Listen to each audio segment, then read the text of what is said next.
we've been fighting to integrate the culture, race, and ethnicity into the curriculum and society.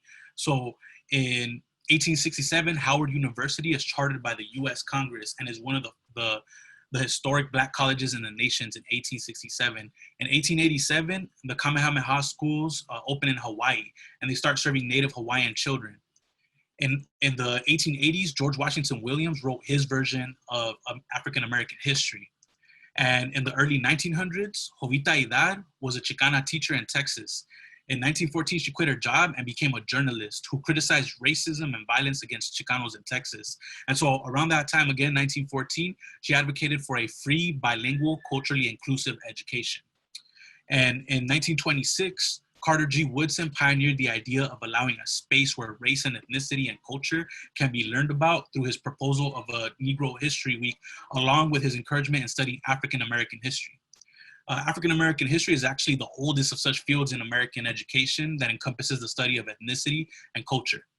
Now, in the 1930s, 40s, and 50s, ethnic studies was used to try and assimilate people of color by teaching them a history of themselves, but without the prejudices and stereotypes. However, that backfired during the 1960s. Can you go to the next slide, please? So in 1964, over 1,000 student nonviolence coordinating committee volunteers arrived in Mississippi to teach in freedom schools that were established to supplement the inferior educational opportunities provided to Black youths in the state's public schools. And in addition to teaching students reading, writing, and math, they actually taught students African-American history as well. And so in the 1960s, around that same time, Sal Castro was actively incorporating Mexican-American history and culture in the United States history courses that he taught within the Los Angeles School District. The subsequent East Los Angeles blowouts in 1968, where students walked out of their classes in protest of their poor schooling conditions, resulted in the development of 55 demands that were to be presented at the Los Angeles Unified School District board meeting. And so that board meeting was actually took place on March 26, 1968. And so one of these 55 demands that they called for basically asked for compulsory bilingual and bicultural education in all East Los Angeles schools. In addition, the students demanded that the textbooks and curriculum should be revised to show Mexican contributions to society. So that way they could teach about and show injustices that they have suffered, and also they also wanted the school to concentrate on Mexican folklore. Can you go to the next slide, please? And so from November 6, 1968 to March 20th, 1969, the Black Student Union led a multiracial coalition called the Third World Liberation Front at San Francisco State College in what was the longest student strike in American history. This action resulted in the establishment of the School of Ethnic Studies in the fall of 1969. Also, the establishment of a bachelor's in Black Studies, followed by Asian American Studies, La Raza Studies, and Native American Studies. Can you go up to the next slide, please? And so between May 25th and June 6th, 1993, students involved in MECHA held a hunger strike at UCLA, demanding a Chicano Studies department. The hunger strike resulted in the funding and hiring of professors that can teach Chicano Studies, as well as an increase in funding for UCLA Cesar Chavez Center for Interdisciplinary Instruction, and also to secure funding for gender and ethnic studies programs. And so in UCSB in 1994, students went on a hunger strike as well. And so UCSB was actually, they established their Chicano Studies Department in 1969 after the El Plan de Santa Barbara conference, which basically, outlined Chicano Studies and Chicano Studies programs. And so, so the thing with the Chicano Studies Department, it wasn't necessarily supported by the school. For example, with the Chicano Studies Department, when they first started off, they started off with four part-time professors in the department for Chicano Studies. But when you take a look at the Religious Studies Department and the support that it got from the school, the Religious Studies Department actually started in the mid-60s, and they were actually started off with 4 full-time faculty. So that makes a really big difference in how programs can be created and developed. The amount of faculty and the amount of full-time faculty that the departments have. And so, but by 1994, they were actually going to extend the library at UCSB and they were going to take out El Centro. So they have El Centro, what they now call El Centro Arnulfo Casillas, right there at UC Santa Barbara. And so in that Centro, the Chicano Studies Department was housed. They had their Chicano Studies Library there. That's where Mecha had their meetings, but by this time they were already called El Congreso. And that's also where there's the Chicano Studies Research Center. That's where it was all housed at that time. And so basically they were going to take all of those things out to extend the library. And so they actually went on a hunger strike. They demanded all kinds of different things, but what resulted from that was that they were able to establish the first PhD in Chicanic Studies at UCSB. And then they were also able to get the concept of El Centro, they were able to make it a permanent idea, just the concept of it, but not necessarily the structure that was in right now. And students at Stanford started their hunger strike on May 4th, 1994, and they were demanding a Chicano Studies department, among other things. This hunger strike ended on May 7th, 1994, with a promise to consider establishing a Chicano Studies program. Can you go to the next slide, please? As a result of community activism, what was called a Hispanic Studies Department at the time was established within the Tucson Unified School District in 1997. It was renamed the Mexican American Studies / Raza Studies Department in 2002. The program was ended in 2010 for allegedly being anti-American, even after 2 audits actually showed that students had higher graduation rates after they actually took the course. And so in 2010, the San Francisco Unified School District develops their pilot 9th grade ethnic studies course. And then so that leads us into 2016, where a 2016 Stanford study found that there was academic benefits to students who took the ethnic studies pilot program in San Francisco Unified School District. And so that's a study that a lot of folks actually utilize now in order to push for ethnic studies in their districts. In August 22nd, 2017, the decision to ban the Mexican American Studies program was overruled. The judge gave the following opinion: the passage of the enforcement of the law against the Mexican American Studies program were motivated by anti-Mexican American attitudes. The school district still didn't offer Mexican American Studies in the fall of 2017 because at that time it was still considered controversial, and they're actually planning on keeping parts of the ban. So classes actually, they were offered in 2018, but they're not called Mexican American Studies anymore. They're actually just called culturally responsive curriculum. And so a lot of the teachers that were actually a part of that movement to sue the state for banning Mexican American Studies, a lot of those teachers actually got blacklisted, and it was hard for them to get jobs in the state of Arizona. So a lot of them actually moved to California, and they're actually helping folks develop ethnic studies programs in their school districts and things like that. Some of them actually created an organization called CHITO, which stands for Chicanx Institute for Teaching and Organizing. And can you go to the next slide, please? In 2014, a movement ignited when El Rancho Unified School District passed their ethnic studies requirement.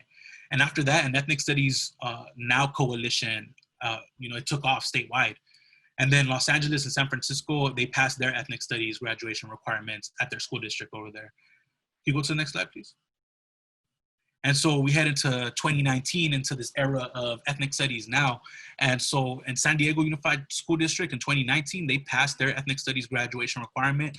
In 2019, Santa Barbara also passed their ethnic studies graduation requirement. And in 2020, we have Oxnard Unified School District, and then we have Santana Unified School District pass their ethnic studies requirement. So it's happening all around us. It's happening up and down the state, y'all. Can you go to the next slide? All right, so now we get into some of the bills. I want to bring everybody up to speed into what's going on right now. So this is a summary of some of the recent bills and their purpose. So we have AB 2016, which was passed in 2016 here in California, and it basically allowed the state to create a model ethnic studies curriculum for the state of California. And the deadline was March 2020, so March of this year. But there was some backlash from some of the conservatives. They were saying that the curriculum wasn't inclusive enough, and they really had a problem with Palestine and not showing like the Jewish perspective of it and things like that. So there was just like it kind of stalled basically the approval of the ethnic studies model curriculum. And so we get into 2018 with AB 2772. So AB 2772 would have made ethnic studies a graduation requirement in the state of California. However, it was vetoed by the governor at that time. And so we get to AB 331, and so that, that came about in 2019. And so that one would also make a graduation requirement for everybody who's in high school in California schools. And so it got stuck under the appropriations committee. However, we did do some activism, and so we actually called the chair of the appropriation committee. And as a result of those actions that we took, where we all got together and we called, and left voicemails and things like that, they're actually going to consider it on their July 31st meeting, whether it should go back to the vote. To the floor for a vote from the senators and the assembly members and stuff like that. So that was a result of our activism. So we get into AB 1460. So it was passed by the Senate and it got ordered to the Assembly. And so right now we're just waiting.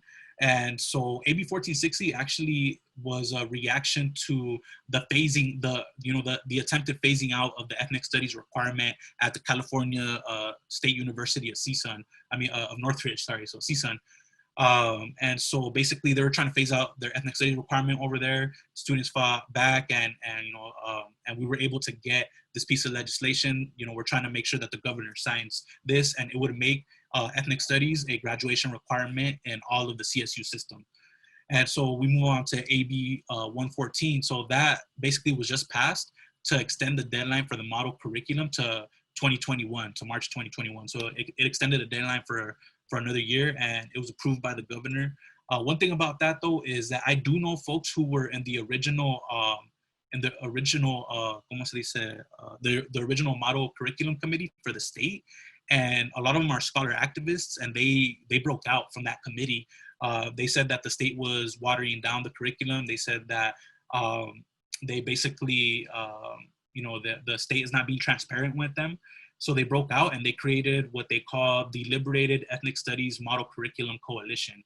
And they actually invited me to be a part of that coalition. And so I'm really excited about that as well. And it's filled with people who have fought and taught ethnic studies, so those are the type of people we should, be listening to when it comes to putting together ethnic studies curriculum. And so yeah, that's kind of where we're at for the most part. If you go to the next slide, please. So let's make ethnic studies a thing of yesterday. Because we've been fighting for ethnic studies, and so check this out. This was actually some activism that we did a few weeks ago here in Pomona. Go ahead. Oh, can you unmute yourself? My bad, I was muted. Hold on. What do we want? When do we want it? What do we want? When do we want it? What do we want? When do we want it? Cool. Can you go back to the slides, please? So that was us in Pomona making noise, making sure that ethnic studies in Pomona moves forward, and it moves forward in California. And so right now, what an ethnic studies lesson should do, an effective ethnic studies lesson, in my opinion, it should make you want to do something. So that's what we're going to do right now. Please stand in solidarity with us. Please sign this petition, everybody. So we're going to go ahead and put that on the chat box, and we're going to take a little moment to let everybody go and sign that petition right now, please. I'm gonna go ahead and put it on the chat so everyone has access to it.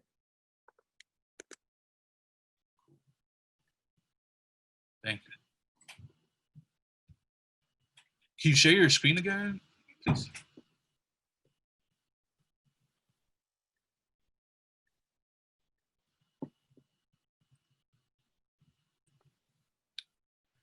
So, can you go on the webpage? So if everybody could please click that link right there and make sure you hit it, and then make sure you sign that petition. We'll give you like 30 seconds to go ahead and do that.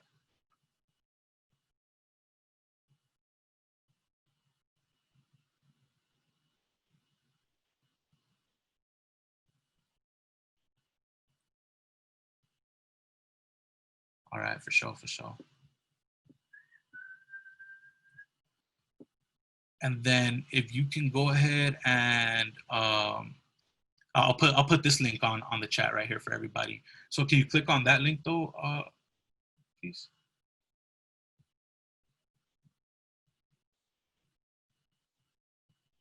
And so basically, this is for AB 1460 right here. So the other petition that we asked y'all to sign, and I just put the link on the chat.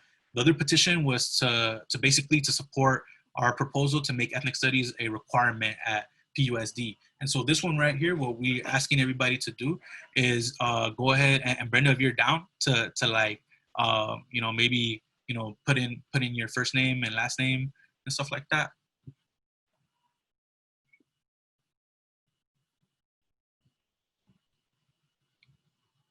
So again, this is for AB 1460. We got to stand solidarity with our folks at the CSU level.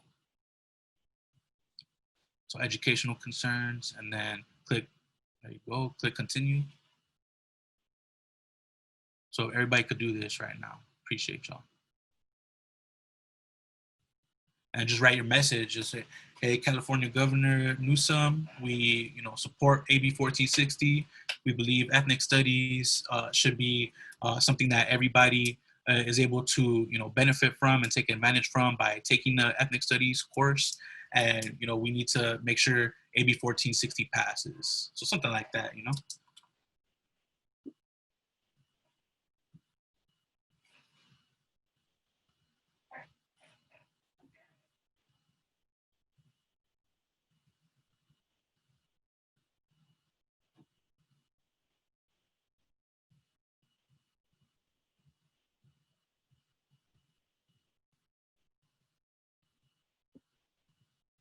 All right, so we can go ahead and move on now.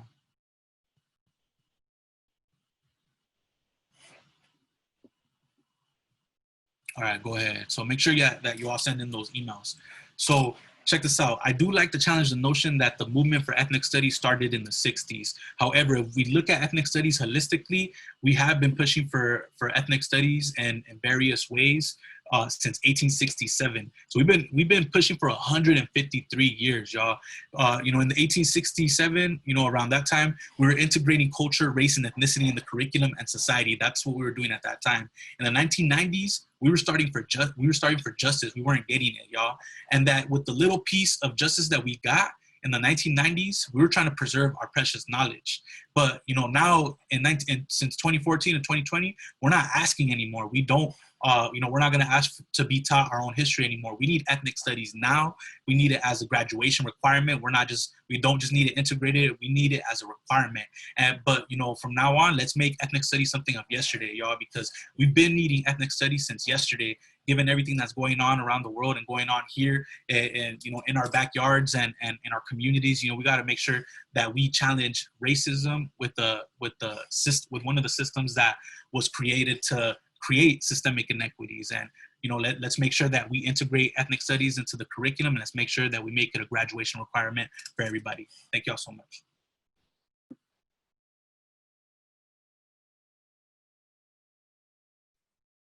Okay, thank you, Fabian, for your presentation. Now we're gonna get into the panel, but first I'm going to introduce our panelists. I feel like we're really lucky to have everyone here together. I'm going to start off with Dr. Katy de los Rios. Katy V. de los Rios is an assistant professor of literacy, reading, and bi/multilingual education in the Graduate School of Education at UC Berkeley. Katy is a former ESL, Spanish, and Ethnic Studies high school teacher in Pomona, California, and Boston, Massachusetts. She holds a PhD in education from Teachers College, Columbia University. Her research interests include Latinx bilingual youth, literacies, bilingual education, critical digital literacies, the teaching of high school ethnic studies, and youth community organizing and activism. And I also want to mention that Dr. Katy de los Rios was one of the founders. I think she was a founder of the Chicano Latino Studies course at Pomona High School. So yeah. And then next is Dr. Hilda Ochoa. As a La Puente resident, Hilda Ochoa has been involved in multiple local struggles surrounding education. Most recently, through Juntos Podemos, Ochoa is also the author of several books. including becoming neighbors in a Mexican-American community, learning from Latino teachers, and academic profiling. A professor of Chicano Latino Studies at Pomona College, Hilda Ochoa's classes have been partnering with the Pomona High School Chicano Latino Studies class nearly every spring semester since its inception. Next is Arturo Molina. Mr. Molina is a teacher of the Pomona High School Chicano Latino Studies course. Arturo Molina is a graduate of Emerson Middle School and Pomona High School. Mr. Molina has been teaching at Pomona High since 2010. He teaches AVID, AP US History, Government, Economics, and Chicano Latino Studies. And he is also the cross-country and track and field coach. And also with the panel, we wanted to incorporate student voices, particularly like alumni of the course, right? Because we want them to see how it has impacted them throughout their academic journey, or even just like their life in general. So we have Aileen Salcido, a ULV graduate student, alum of the Chicano Latino Studies course. Aileen is a candidate for the MS in counseling with PPS in Spanish bilingual bicultural concentration at University of Laverne. Currently working at Pomona Unified School District as a college mentor for middle school students, raised in Pomona, Pomona High School, and University of California, Riverside alum. Next is Gabriela Bobadilla. Gabriela is a UC Berkeley alumni with a bachelor's in applied mathematics and a minor in education. Currently, Gabriela is working towards her passion of working with an organization that prioritizes her community and works towards empowering it. Gabby is also a Pomona High School graduate from 2015, and so is Aileen. And they both took the course in 2015. So, okay, we can get right into the questions. So I just want to say that we're going to start off with questions we have typed out, and then we're going to have a chance for Q&A and a discussion. So if you have questions, you can feel free to type them in. There's a Q&A box section. So if you have like a follow-up question to one of the questions we ask, feel free to put it in there. So, okay, we can start off with, since we're looking at this model, the Pomona High School model, we want to know how the course started, right? How did the Chicanx Latinx Studies class originally begin? I know we have here Katia Los Rios, which started the course and then helped Mr. Molina transition into the course, and then Hilda Ochoa was part of that witnessing that. So if y'all can talk about that, that would be really cool. Yeah, I'm happy to start. First, I just want to thank you so much to all of the organizers and the alumni that are both on the panel and that are here. The work that continues to be done in the community, the larger grassroots community of Pomona, and as well as on the campus of Pomona High School. You know, I came back after teaching in Boston, Massachusetts. I came back to Pomona around in 2006, and I was 22, 23 years old, beginning, you know, my teaching career, super amped, super hype. It was shortly after the Show Me Your Papers law, the HR 4437, the Sensenbrenner bill, and there was not only growing anti-migrant, anti-Mexicano, anti-Latinx sentiments, but there were also an increase in sobriety checks in the local community, where checkpoints were happening pretty frequently. And a lot of young people, a lot of my students were coming to school impacted by some of those sobriety checkpoints. And I had a student whose dad lost his car, was impounded, and, you know, it was, I don't know how many thousands of dollars to try to get that car out. But, you know, it was a way, it really served as a proxy for immigration and policing brown bodies and undocumented students and families. And so in my first year, I was the advisor for Mecha. And it was then that, you know, it became this place where we were talking about HR 4437 and just the larger kind of dynamics of anti-immigration in the local community, and police presence. And it was then where students started to ask for a Mecha class. And Dr. Ochoa and I talk about this in a paper that she invited me to co-write with her when I was a teacher. And it was, it was that moment where, students themselves were asking for a safe place to talk about these very complex intersectional issues around their identities. And so, it was then on, I felt like, okay, I need to do some work in trying to really kind of leverage my expertise with curriculum. And I was a Chicana and Chicano studies major in college, and to build a class and to develop and design a class. And it was around that time, early in my teaching career, there were and are still phenomenal grassroots activists and scholars, like Dr. Gilda Ochoa, like Dr. Jose Calderon, who I don't know if is on this call, but really phenomenal people who really modeled for me what it meant to be a scholar activist. And it was with the help of them and some other mentors that really I was able to design a template in late 2006, early 2007, and start talking to my administrators about it.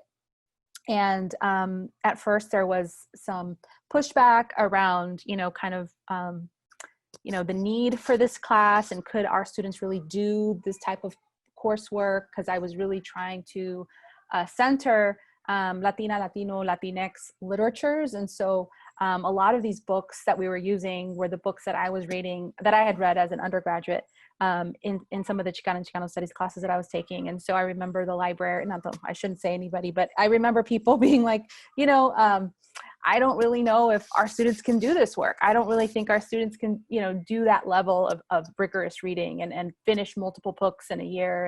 And I really had to push back. And it took about 2 years to really try to not only develop the template, but then just really, advocate for the class. And it was, I have to shout out the testimonies of Tanya Franco and Juan Rodriguez, who came to the district curriculum committee with me multiple times and gave their powerful testimonies of what it was like to go through 10, 12 years of school and have your linguistic identity stripped. So not only were they devoid of a dignified bilingual education, but they were devoid of a historically relevant education, right? Not just culturally relevant, but historically inaccurate education. And it was their really powerful testimonies that really helped to encourage the curriculum committee to give us permission to create this course as an A through G elective. And so the class was passed, I believe, in 2008, and that's where it began. And it wasn't, it wasn't a one person thing. I was the teacher who founded the course, but it was definitely alongside students and parents and community activists and scholars like Ochoa and Calderon and others. And so I'm forever grateful.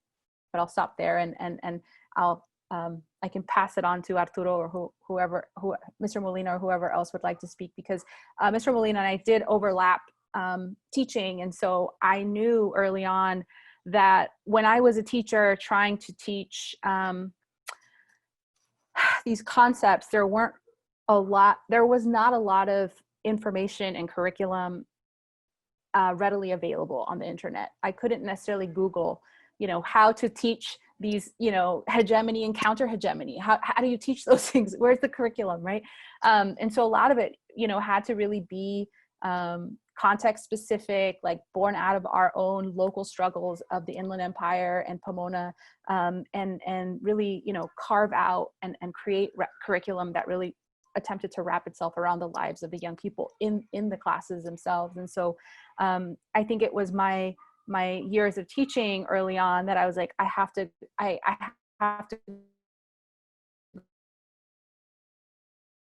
go to graduate school. Dr. Ochoa that was telling me, like, you need to write about your curriculum, you need to write about these things. And it was really in great part because of Dr. Ochoa, I went on to pursue a PhD in curriculum and gain the methodological and theoretical tools to come back and study the power of Pomona Unified's courses, and specifically Mr. Molina's classes. And since then, I've continued to do different research across the street on ethnic studies curriculum, but I'll stop there. I guess I'll pick it up. We can drop the Mister referring to me is kind of weird. And the doctor, get rid of that doctor. Yeah, Cut okay. it out. yeah. All right, we'll go. Please. All right, yeah. You call me Arturo or Molina, whatever you guys feel comfortable with. But I just kind of got to Pomona High at the right time. I started teaching, I think in 2010. Yeah, 2010 was the first year I finished school. And I believe Katy and I taught in the same, I think we overlapped 1 year. And, I had known her before from different like organizing spaces. She was my little brother's teacher, so I knew her from that too. So we met, so I had already known her, and then Katy said she was gonna go to get her PhD, and she handed me the baton. And one of the things that resonated with me, what that Katy said was, there is no curriculum, like at least at that time. Katy handed me what she had, but really it was like, all right, there's this class.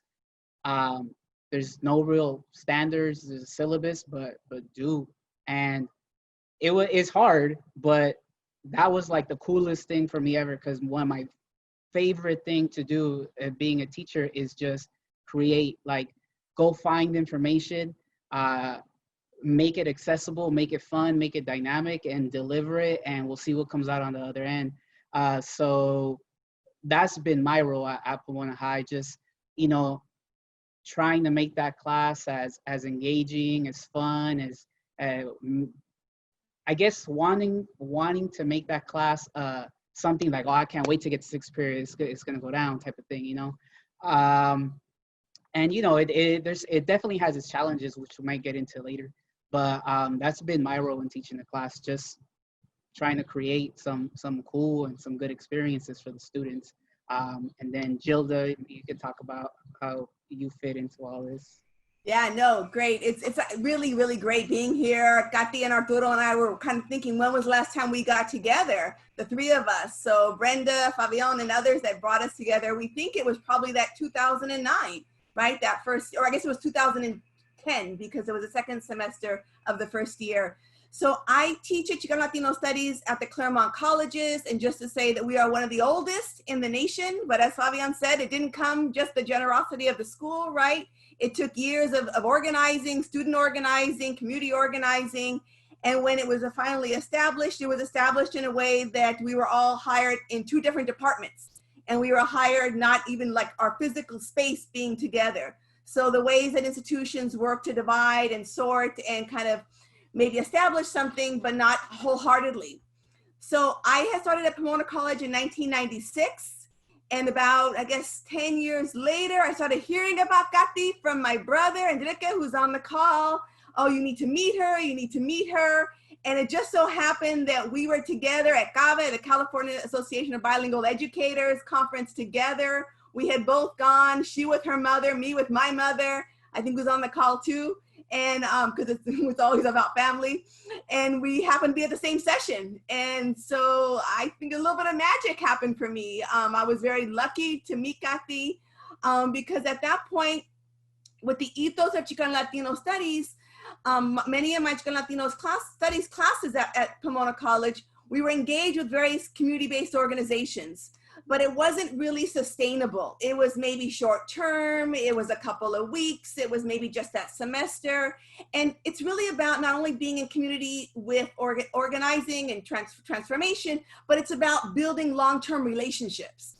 And so when we met and talked about the possibility, that to me kind of best epitomized the idea of what I teach Chicano Latino Studies or ethnic studies, right? It's not kind of add-on, it's not just short term, but it's how can we build relationships that are meaningful and transformative with, again, our surrounding communities.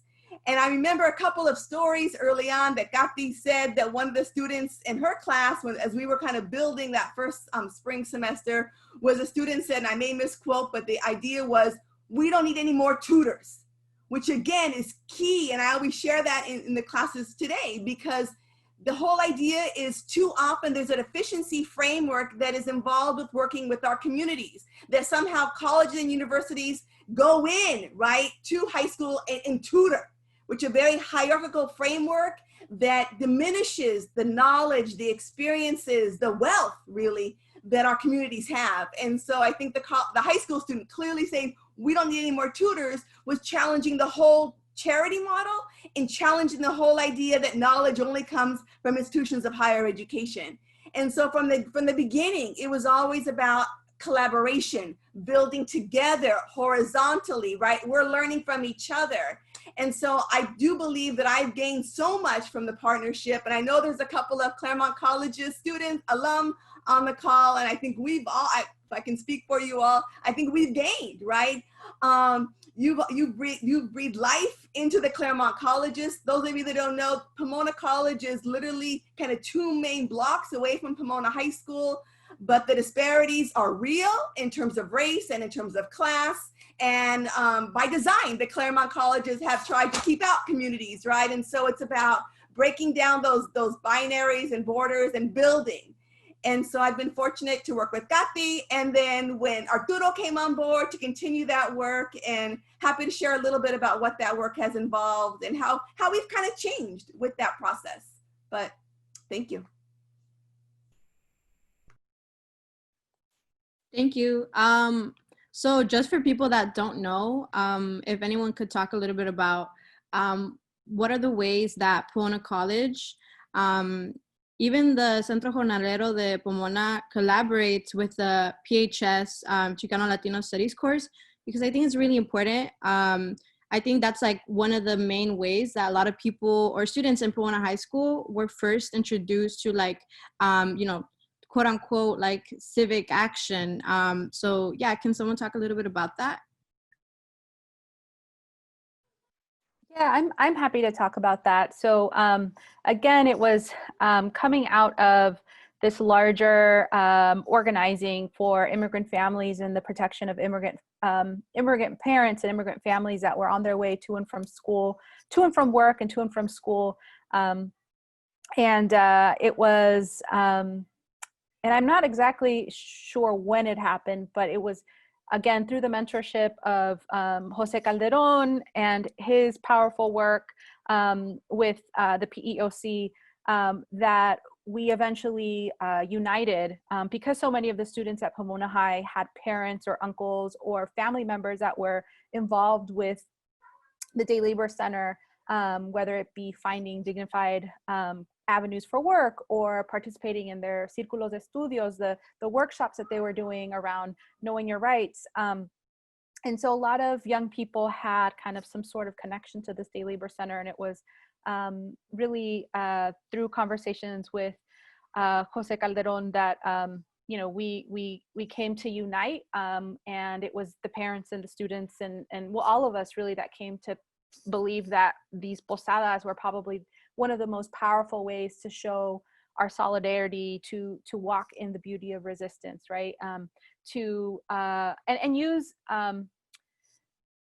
the metaphor of this cultural practice that a lot of Catholics, Latinos, Latinxes, Mexicanos, however we might identify, to really kind of leverage this cultural practice as a form of ingenuity, right? As a form of like resistance, and use it as a metaphor for mobilization, for the rights and the refuge and the sanctuary of immigrants. And so it was really a powerful practice that at the time, I mean, it's been 10, 12 years, and this is still a really powerful project that's happening that makes me really happy. But again, it came out of this larger struggle for immigrant rights. And then I would create a curriculum.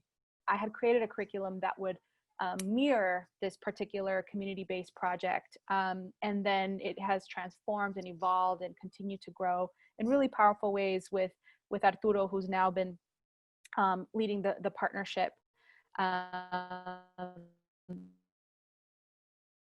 between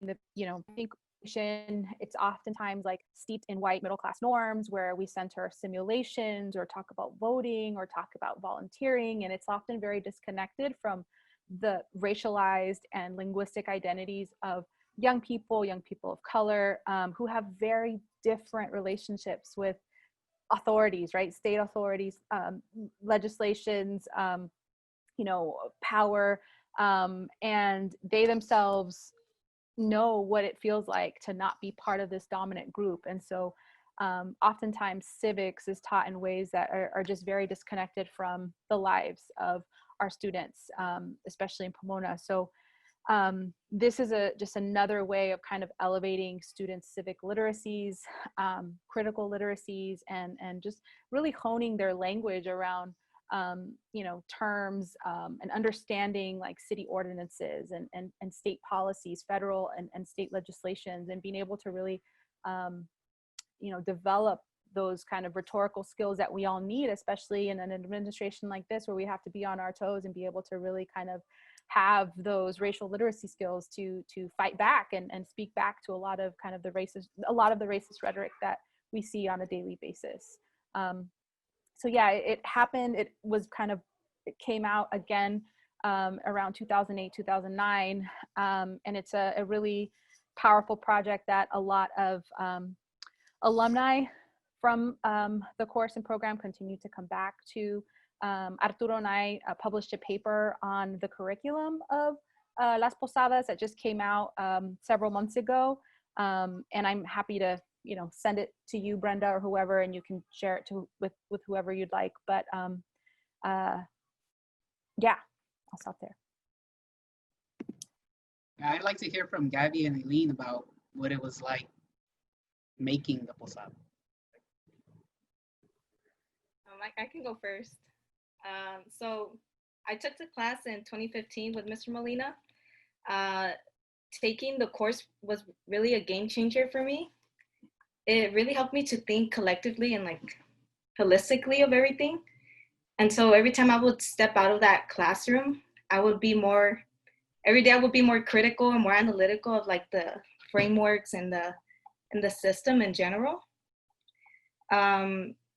Because one of the essential themes that Mr. Molina really pushed forward in the curriculum itself was the idea of community. And through community and mobilization, like through the posadas that was mentioned, and through the work with Mecha and through the work with Pomona College, that work really helped me to really shift my mindset. So once I arrived at UCR, it really changed how I approached everything and how I saw everything. So for example, ethnic studies is not only about the curriculum itself and just reading a book and stepping out of that classroom. You're actually applying those ideologies and those ideas into like the outside world that you live in, right? And so I realized that once I took that class, it really changes your identity, how you express yourself, how you identify, because now you're seeing yourself in these books, you're seeing the history. And I know that there's this, you know, like the narrative, you know, teaching students US history, which is important, but then also we have to teach students to be very critical and analytical of what they're reading. And through my Chicano studies course, I was really taught that. We were taught to break down every little paragraph that we read. We were taught to question everything.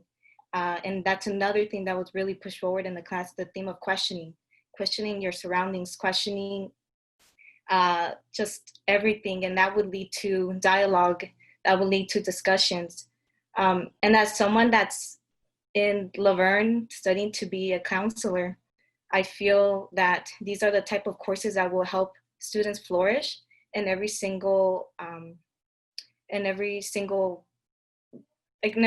So socially, academically, and emotionally, right? When students are aware of others' cultures, when they're able to perceive, they're able to empathize a lot more with the people because they're understanding the history. And so when we teach them that history affects people differently, you know, because history doesn't affect someone the same as someone else at a different city or a different country. We're teaching them to empathize with their peers, with the people in the community. And so I feel like my experience in that class really changed my mindset and really taught me to be more analytical of the biases that I had internalized, because we all carry those biases, even if we don't want to accept it or not. they're in there. But once we take those, once I took that class, it really helped me to see that, it helped me create more of a stronger bond with my community of Pomona and with the community that I created at UCR. So.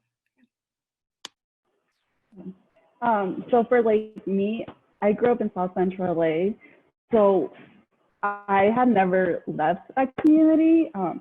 So it was just like Black people, it was people of color.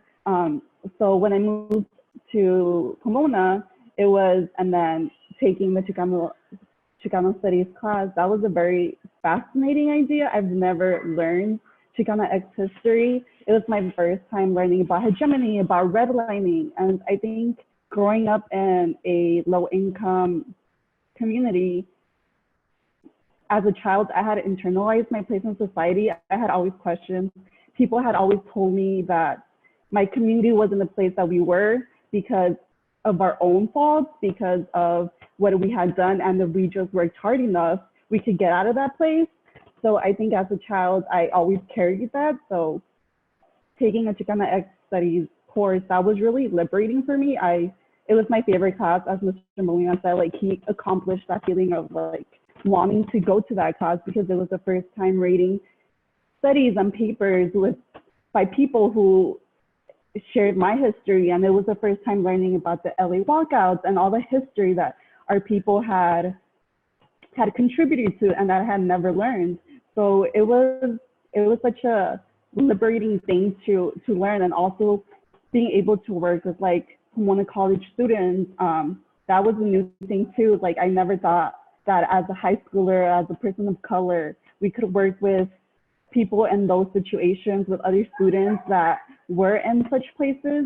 And it was great to be able to work on these civil projects where we were given power to be able to inform our communities about policies and other stuff, and being able to make a change, even if it was small. And things like the posadas, I've never experienced that. And so everything was so new. I'm learning about Indigenous Peoples Day, and the history of Columbus, that was something that like now you hear and young people know, but during my time, that was not something that we were taught. So this was all very new and very liberated. And even in college, like I always made sure to take a Chicana X Studies course, a Native American Studies course, because it was a safe place where I was able to express myself, to learn the history of our peoples.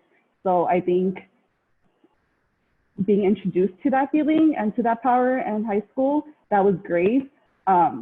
But I just wish it was something that, you know, I had learned as a child,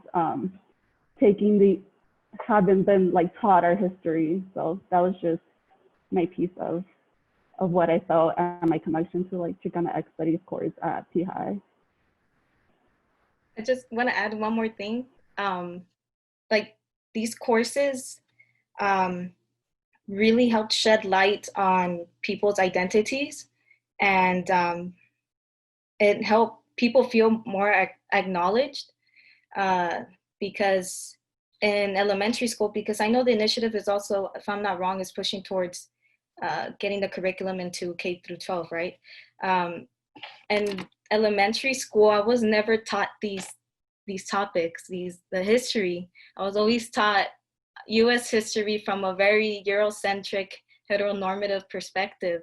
So I wasn't really, at that age, I say that because now I see, you know, doing my practicum hours, I see children actually questioning things now. Like they're actually super excited. They question everything. They question me, they question everyone around them. And I wish that could have been me, you know, during that time. But seeing how influential this curriculum is and how it pushes forward conversations with an even a younger crowd, it really helps. It's creating a movement that that is just, like, in many words, it's beautiful. You know, it's people finally we're giving people actually a voice now through books, through history, through a curriculum in schools. Yeah, they really had us building missions back then, huh? What was that? They really had us building missions, thinking they were all good, huh? Yeah. I feel like the kids now are, I mean, I just a quick story. I was with some third graders, and they just have these questions about I don't know. Nothing really comes to mind right now, but it's just questions that you would never think a child would. They don't question. I remember when I was growing up, people would question you about your clothes or something, but now they question how you act, or why do you say the things you say, or these questions are a lot deeper, you know, and a lot has to do with the rhetoric that's being surrounded by them, you know, and a lot has to do with that many teachers are changing their mindset on how to go and teach the history, U.S. history or science, for example. I actually see now the incorporation of people of color, of Black scientists into the curriculum. That was very much seen when I was growing up, you know? And so seeing that, it really helps me to have hope that things are changing and there is mobilization. Okay, so for our next question is, how did you get into the field of ethnic studies? I can share a little bit. So I'm probably the oldest. We talked earlier that this is like a multi-generational collective of people sharing. So for me, I went to UC Irvine for much of my undergraduate, and there they had comparative culture classes in the late 80s, along with women's studies. And those classes were the ones that kind of what we just talked about, what you heard, those are the ones that kind of gave me the frameworks that one was missing in all my other classrooms, but also gave me a lens to also understand my own family's histories. So that was key. And then likewise, when I went to grad school at UCLA, I went to grad school in sociology. Again, very traditional discipline, though it likes to pride itself on talking about race and racism, but it still doesn't do it with the kind of critical lens that we do in ethnic studies, right? So while I was getting my PhD in sociology, I was also a teaching assistant in women's studies and in Chicano Latino studies, precisely because those were home spaces, right? Those were spaces, again, where I felt that I could breathe because I felt like, again, affirmed based on what I knew and the histories that were being offered. And they also provided me with a critical lens to critique sociology, because that's much of what we've already heard, right? That the idea of ethnic studies is to disrupt, is to challenge the status quo, and also provide alternative frameworks and understandings. And so I would not have gotten through graduate school, in all honesty, if it wasn't for Chicano studies at the time was what it was called, and women's studies, because those were places of affirmation, and they enabled me to know that doing research here in my own community, where I've been now living and doing work for decades, was something that I could do. So those were all key. I also, though, came of age during a time when Chicano studies really was Chicano or Chicana studies. And so though my family comes from Central America, Central Americans were written out of the history of Chicano studies. And so fortunately, right, people have been pushing and to broaden who and what's included in Chicano Latino studies, both in terms of Central Americans, but also the experience of GLBTQ+ identities and experiences, right? And so that hasn't always come even from the inside of Chicano Latino studies. It's taken people always pushing for more to broaden, and that's key to keep in mind. With that said, I want to put out a quick plug, because I know Fabian mentioned the model curriculum, right? It's up for discussion again, and the debate with regards to whether Central American studies should be included is being considered. So we need people to get your public comments in, saying the importance of Central American studies in the model curriculum in California, where about nearly a third of Central Americans in the US are in California. So it was inspiring for me as a student. I saw myself, and yet I also didn't see myself. That's why we need ethnic studies, but we need to also think about it critically and broad.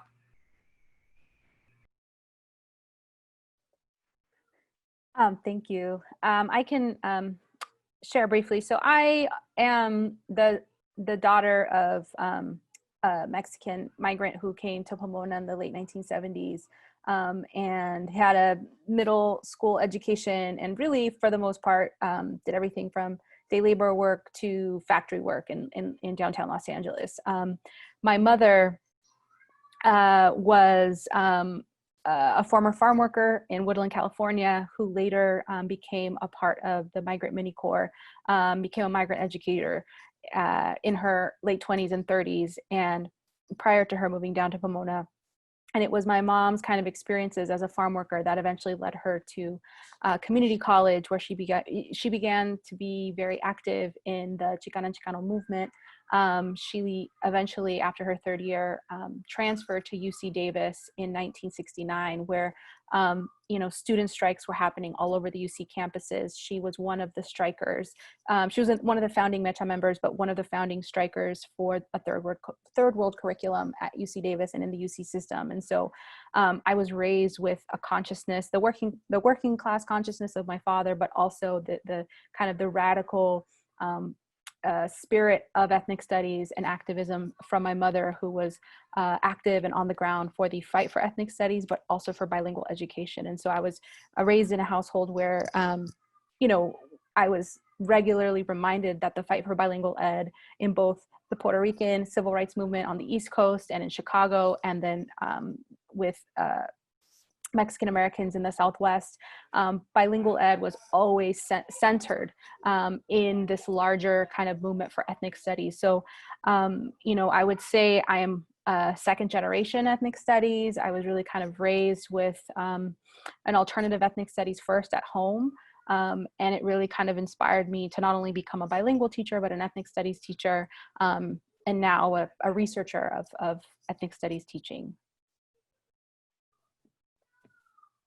Thank you. At least for me, to be honest, I didn't know nothing about no ethnic studies till sometime in the middle of college. Like, I grew up going to school, high school. I remember leaving 11th grade U.S. history year thinking that Ronald Reagan was the best president. And then I got to senior year, shout out to Mr. Anderson, my AP Gov teacher. He would have us listening to like Democracy Now! And have us reading articles, and he'd talk about this other stuff that my 11th grade teacher would say, and I'm like, this is crazy, but this is cool. So he kind of like, that was like my introduction without it being ethnic studies, just like he kind of taught me like, it's not, you gotta read between the lines type of stuff. And then, so I went to college, and I don't think I took any ethnic studies classes. I was a sociology and history major. But, the professors, most of my professors, they kind of had the same spirit that Mr. Anderson had, that you got to look at the hidden curriculum, you got to read between the lines, which is one of my interpretations of ethnic studies. So when I became a teacher, I decided, I was like, should I teach math? Should I teach history? Because I like both, but I was like, I think I like history better. And so that was my mission. I became a history teacher. I decided I want to be that type of teacher. I want to be like Mr. Anderson. Like, I want to do to other students what Mr. Anderson did to me. Like, he just showed me to read between the lines and stuff. And it's really cool teaching alongside Mr. Anderson. He's still there today. Shout out to Mr. Anderson. But yeah, so then I knew what ethnic studies was, but I had never really taken a course. And then I got to school in high school, and my brother, because he was in Kati's class, he'd tell me like, what's up? I'm like, what? They got that at Pomona High School? That's crazy. And then I got lucky enough to get hired there. And then, Kati started telling me about it more. And you know what? And actually, now that I'm thinking about it, when I was getting my teaching credential, I remember doing some observation hours in your class. So that was kind of cool. Y'all were reading Always Running. And I was like, what? Y'all were reading Always Running? That's crazy. You're in high school? Hey. So yeah, so that was my introduction. And I've been teaching it, and it's been super great. Like, it's super tough, it's super challenging. Some of the conversations that we've had in the class are, man, it's nuts, but it's good. And yeah, that's my story of how I got into ethnic studies.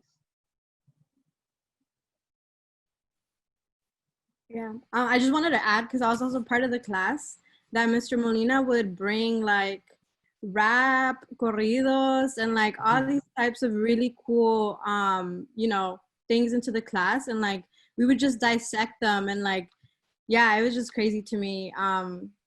yeah, so yeah, shout out to Mr. Molina. Also, just wanted to acknowledge that because of Mr. Molina, and yeah, like yeah, so we've been talking about how how Pomona Students Union started, and it was really because Mr. Molina organized us, right? We were like, hey, we should organize for this. That's not true. What was happening in 2016. Mr. Molina doesn't want to take credit, but he really did help, and he really did contribute to getting a bunch of students, you know, involved in their communities.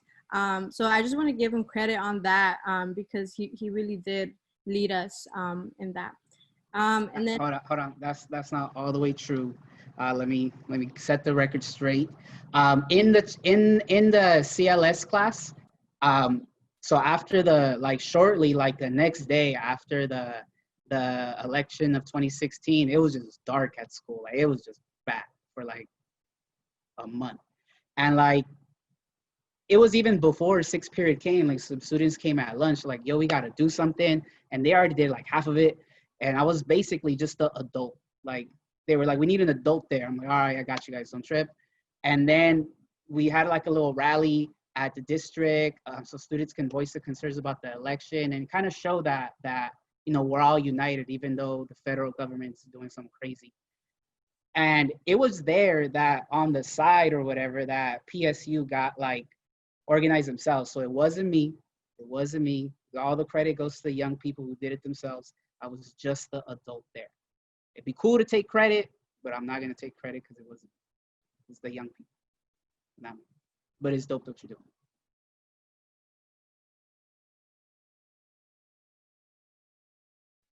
okay, so I know we didn't really touch on like how Pomona College collaborates with the CLS class at Pomona High. So yeah, like their podcasts, right? Like why are we making podcasts? Hila, do you want to talk about why we chose podcasts? Arturo, do you want to go or do you want me to go? So I'm going to say a little bit about, I mean, because it hasn't always been podcasts. We've kind of allowed it to kind of emerge to see what are interests of students. So I think in the early years, it was very fluid. The idea was let's bring students together across our campuses, again, because of all the ways that we're divided. And let's kind of do some community building. Let's see where students' interests are, and let's kind of see what emerges. And there was always a little bit of fear because we never knew what would emerge, right? But that's kind of where the beauty comes, because you bring people together. You do so with a critical lens. You do so with a vision of love and hope, and also just trust in the process. I think we were never really let down. And so in the early years, students co-created poetry. They did some zine making.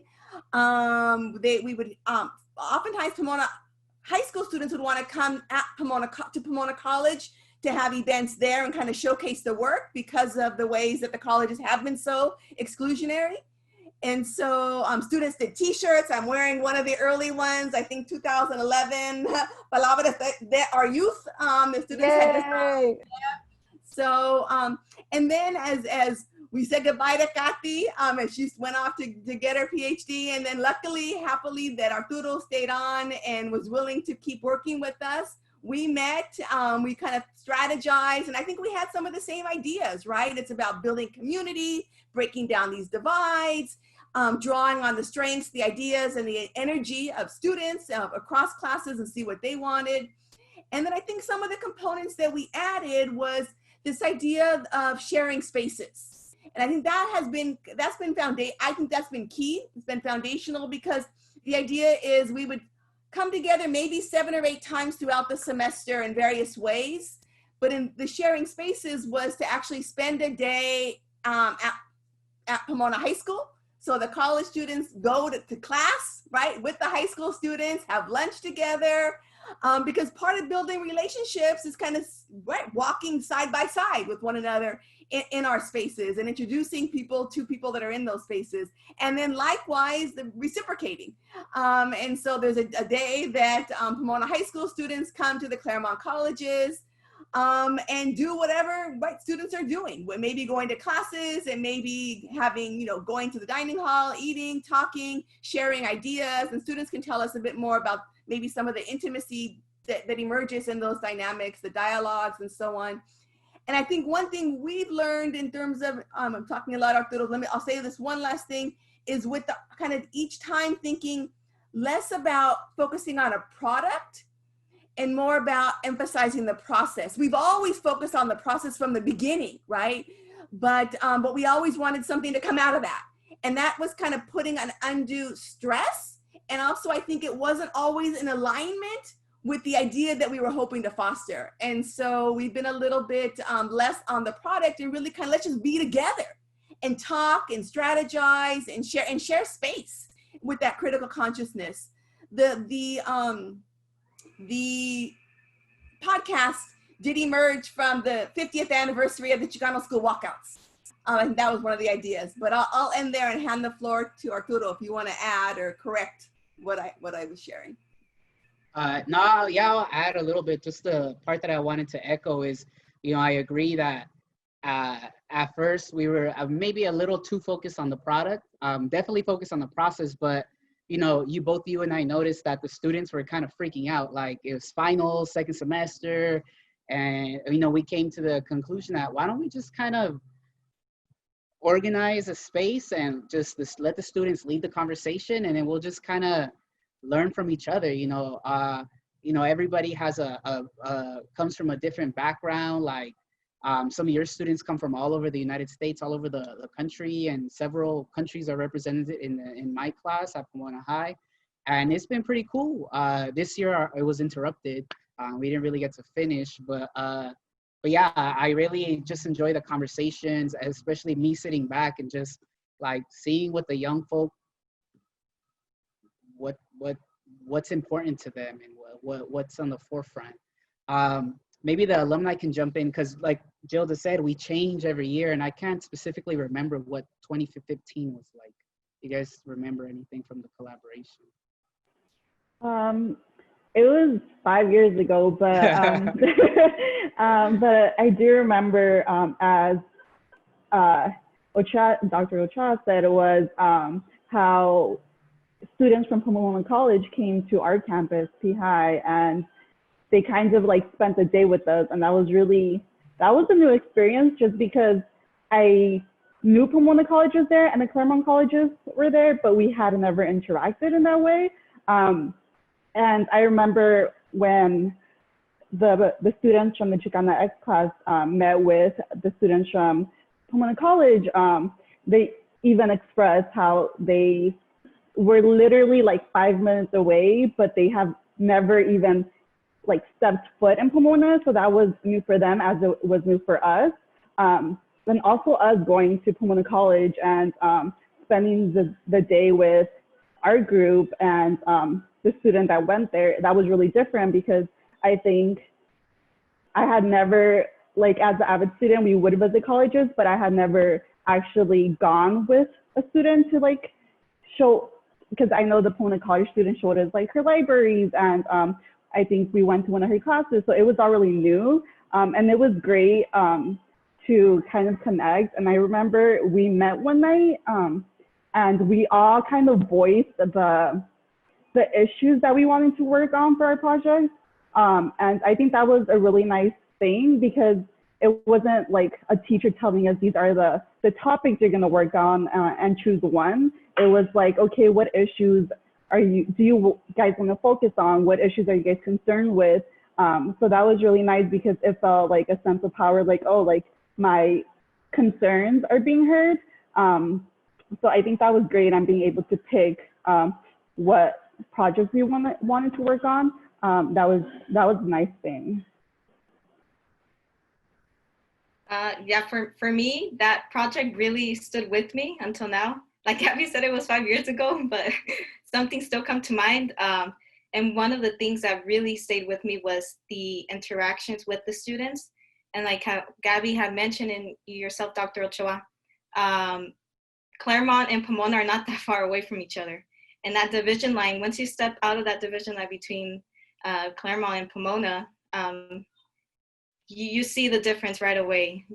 And through dialogue with the students, I remember one of the students, Kimberly, it really helped to bring down those single like culture walls. I was able to learn from others, from their lens, from their experiences.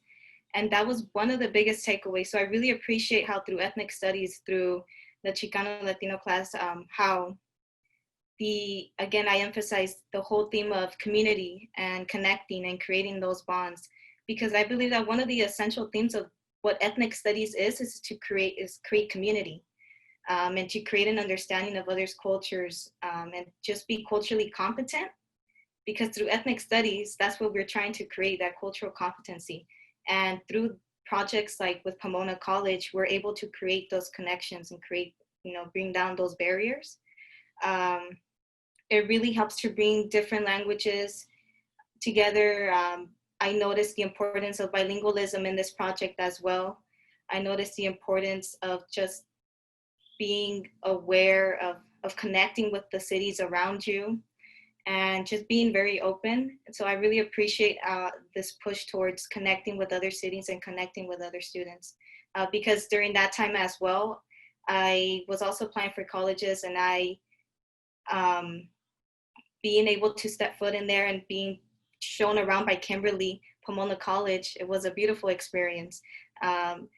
She took me to a genetics course, I think it was. So that stays with me forever. And those are the type of experiences that we want now the future generations to go through, to create those mindsets and to create that, that movement.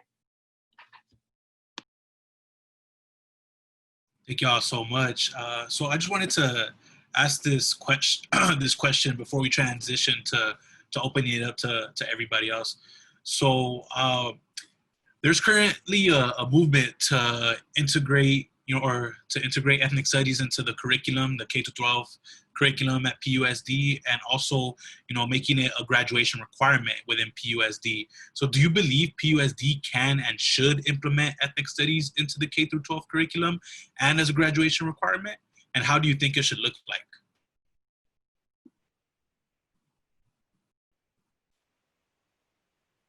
So just like the first part of the question, do you think we should integrate it and make it a requirement? I guess I'll go first since I'm an employee. So I definitely think they should, and I think they could. Like I was thinking about, I think I read it in I think it was Christine Sleater's article, but she made the point that U.S. history as taught is ethnic studies, it's white American studies, right? If you look at the standards, it's like you could look at the standards and it's there. Like whenever it mentions people of color, it's something that happened to them, right? So they already do, right? Can they? Yes. Should they? Yes. But my fear, and I know it's been echoed, is at least at the school level, like an actual school, we have like so many things to do. Like we have so many mandates and stuff like that. And unfortunately, because that's a reality, a lot of things that we have to do as teachers at the school level becomes checking boxes. Oh, I did that, cool. I did that, cool. All right, we're legally covered. And I'm scared that could happen to ethnic studies for two reasons. One, for that reason that it could be just something else we're asked to do without the tools, and I'm afraid that could happen. And number two, at least with my experience of teaching ethnic studies, and I know there's so many different ways to teach ethnic studies, like for sure my way is not the best way or the right way, it's just a way, but it's hard to teach ethnic studies, like just the conversations that you have, the topics that you have to bring up, the biases that you have to like admit that you have to teach it, and like, to say, hey, gentlemen in this class, guess what? We all benefit from male privilege. Let me tell you how. And it's hard, and I don't know if a lot of people are willing to do that, because it's very taxing. So I definitely think it should be a requirement, and it could be a requirement, but we're definitely gonna need the tools and just the support, because it's not an easy thing, at least in my experience teaching it. I can jump in quickly.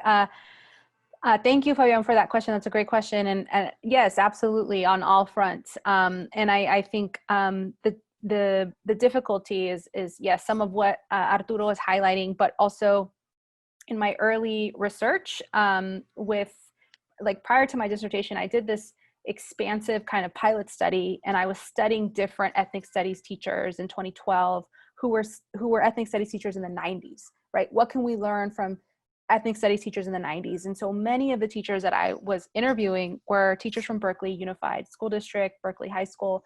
As many of you know, Berkeley High was actually the first African American Studies department was not at a university, it was at a high school, it was at Berkeley High. And so I interviewed a number of teachers who were teaching in the African American Studies department at Berkeley High, but also Asian American Studies teachers, Mexican American Studies teachers. And it was fascinating, like, just to learn from them that, you know, there was this movement, this movement that came in ebbs and flows of, like, from 1969 to 2012 when I did these interviews.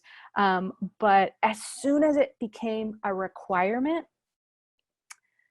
you know, that capacity wasn't necessarily there. And because it was a requirement, they had to fill these classes, and they had to fill them with whoever could teach them, whoever had a free period to teach them. So you had PE teachers teaching ethnic studies. You had the baseball coach teaching ethnic studies. And then eventually what you got in the late 90s was a watered down life skills class, right? And so we cannot push for a requirement unless we're in deep work alongside teacher education programs, localized teacher education programs. And so when I was teaching as a professor at UC Riverside, we were trying to do that work, and they continue to do that work in terms of really trying to create a channel of, you know, a certification for ethnic studies. And they were inspired by kind of the work that UCLA has been doing with a certification and specialization in ethnic studies.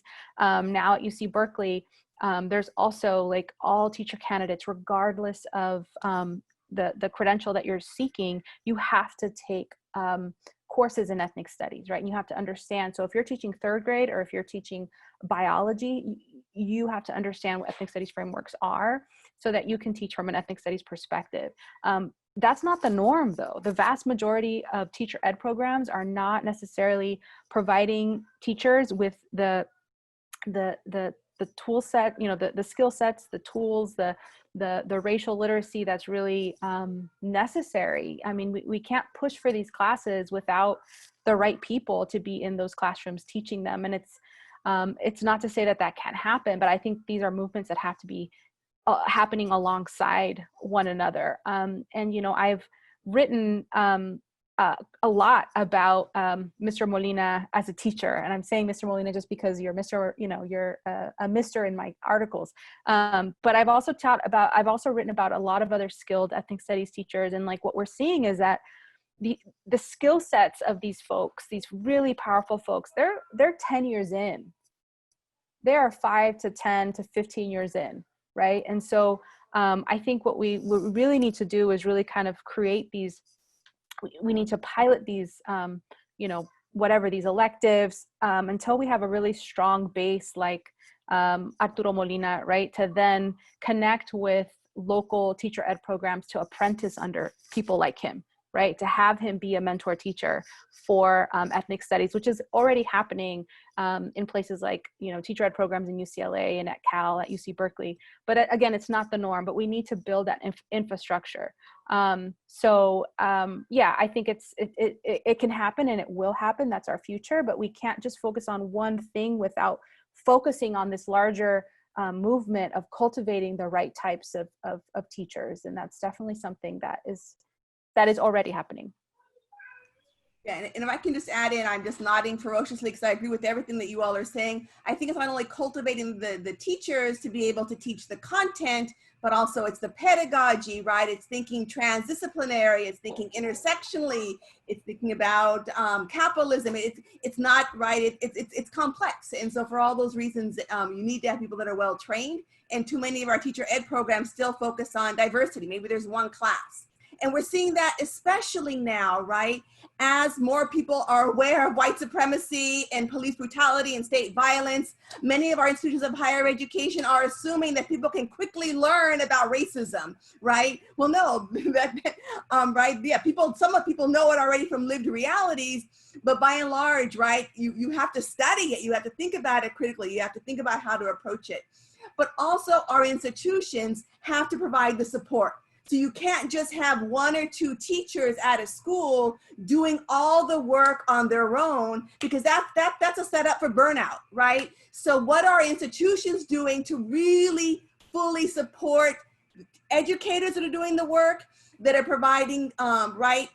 And also other teachers that maybe aren't teaching ethnic studies, how are they engaging in transformative practices? What about the overall school culture? Do we still have a school culture that's all about policing students and hyper-surveillance? And maybe the one exception where we can breathe is in that one ethnic studies class. So it really needs to be fully transformative, not only our institutions of higher ed and teacher training, but really our schools. I say that not to say that we shouldn't push for K through 12 education, but I think we need to think again as transformatively as possible. And I think what we've seen with youth largely on the streets is, right, we need to reimagine, and now's the time to do it. And so to not stop short and just get one or two classes, but to think holistically.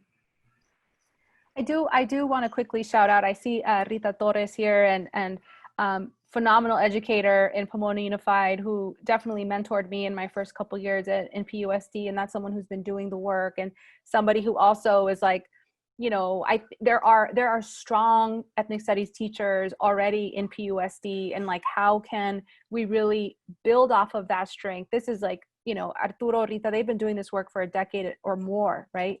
20 years, 15 years. And so I think it's really it's about being strategic. It's about, you know, you have to push for multiple things at once for this to be successful, because we don't want what Berkeley High had in the 1990s, because as soon as we have like ethnic studies being kind of like a life skills class taught by a baseball coach, a white baseball coach, you know what I mean? Like it's a, you know, recipe for these courses to just be like taken away and defunded and take, you know, whatever. It can be dangerous.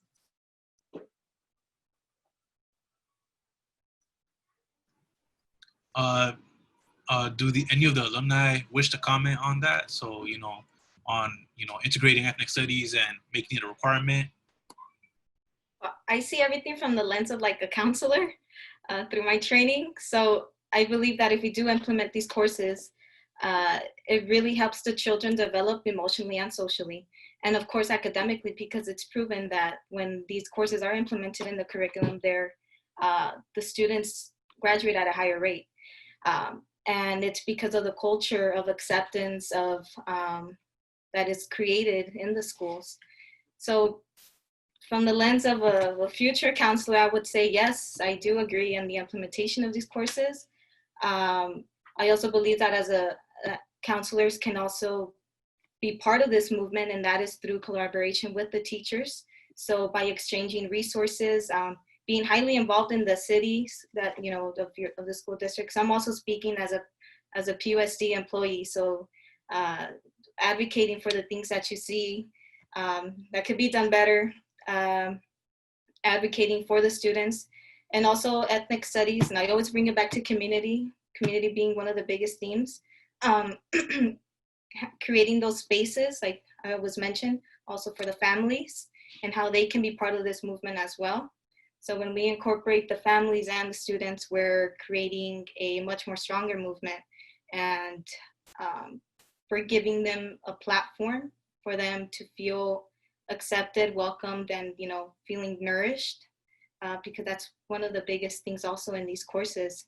We want our people's history to be heard. We want them to feel welcomed, and we want them to know that their identities will be fully accepted into these spaces. And so, again, I do agree in the implementation of these classes. So I really hope that counselors can take part in this, and they create, you know, they start seeing the importance of being culturally competent and working with the teachers and the organizers. Yeah, I agree with all the points everyone said. The idea of ethnic studies being implemented since like K to 12 is a really great idea, I think, but the implementation, that's where I think there's some problems. And I just want to share a story. So at UC Berkeley, I took a Native American Studies course. It was my first Native American Studies course that I took, but the course was taught by a white female, so she wasn't Native American at all. So this was this was really problematic because she was talking from her point of view. She was I think the things that were being taught were very biased, and it wasn't the course that I enjoyed the most. And then later on in my years, I took another Native American Studies course with a person that was Native American. So that was one of the courses that I really enjoyed, and I saw the differences, and where one course was taught by someone that was Native American and that was entitled to talk about those issues and really show us different lenses, opposed to someone teaching a Native American course coming from a lens that was slightly problematic and where she wasn't part of the community. So, and she wasn't really, she didn't have the knowledge and the wisdom to be teaching these courses that do include problematic issues.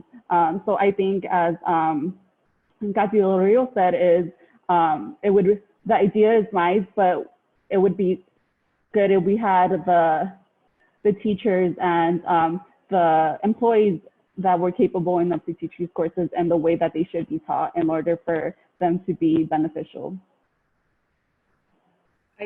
I also want to add just one more thing. I know someone had mentioned the idea of intersectionality and all that. So it's just not about incorporating the history, it's incorporating like the whole, everything. So, and that meaning the LGBTQ IA community and so forth. So also I'm aware that it is complicated. It's not an easy process. It's nuts and bolts. It has a lot of components to it. So, but also pushing forward the idea of implementing these courses, but also seeing everything in a holistic manner is very important to keep in the discussion. Yes, thank you so much. I really appreciate everybody's comments. I think the dialogue has been very rich. I'm really glad that we're all together, because when you think about it, it's kind of like a couple worlds coming together, even though we're all part of, the Pomona family and community, but it's kind of like, I feel like everything that you all just said right now, we're saying that it is possible, right? Si se puede, we can do it. We can integrate it. We can make it a requirement, but we do have to make sure that the teachers and everybody on the inside is supported, right? We can't do this without the support of the institution. So it's kind of like, so that's why I'm really glad we're having this conversation, right? Like, it serves us as activists to know, that we need to make sure that the teachers that have the knowledge and the skills are able to support, are supported enough to the point where they're able to support the other teachers that would be interested in teaching ethnic studies and making sure that it's taught right, kind of like how Jilda mentioned, from the curriculum to the pedagogy, all of that needs to be, addressed. And not only that, but I mean, I really like the step that you took it, where if we're talking about integration, completely integrating this into the K-12 curriculum, it has to translate to everything that's going on around the schools and into the schools. Exactly like how you said, policing, the school to prison pipeline, those are things that our students, experience. So they have to learn about these things, and they have to get, they have to be able to read the word in order to read the world, right? And so that's what they're able to do in these classes. So thank you all so much, Arturo, Katy de los Rios, Jodo Ochoa, I really appreciate y'all. I really appreciate you, Aileen and Gabriela. We're gonna go ahead and switch it to the next section of this webinar. So we're gonna go ahead and allow our participants to ask their questions and comments for the panel. So if anybody has any questions, feel free to drop it in the chat. or feel free to drop it in the Q&A section, and we'll go ahead and have Brenda and Orlando read some of those. So go ahead and start putting in your questions, and we'll go ahead and move on with that. So go ahead, y'all. So our first question is from Vanessa Morales, and she said, do you think some schools should have ethnic studies, or do you think everyone should, and why?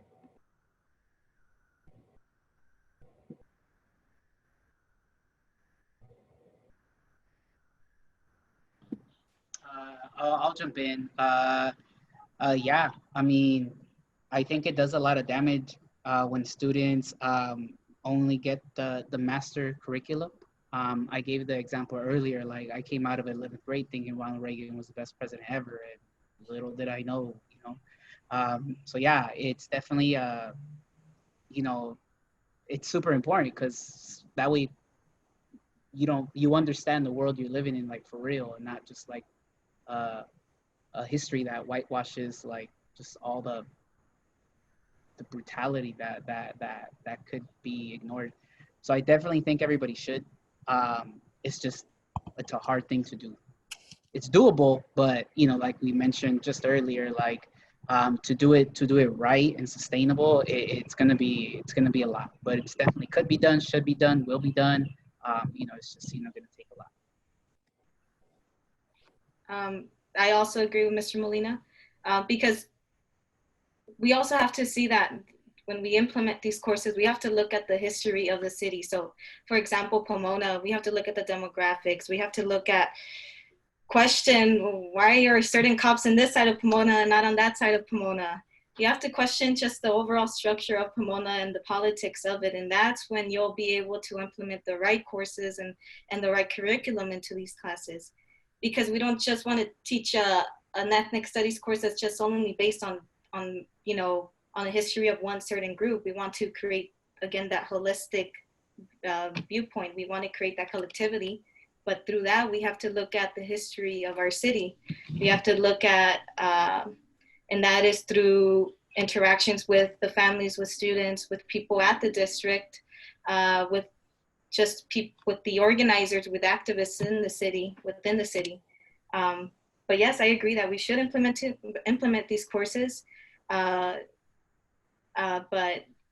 we just have to know how to do it, create that plan, that framework, and from there, you know, a critical framework, not just any type of framework. Like we have to be very critical of the structures. Yeah.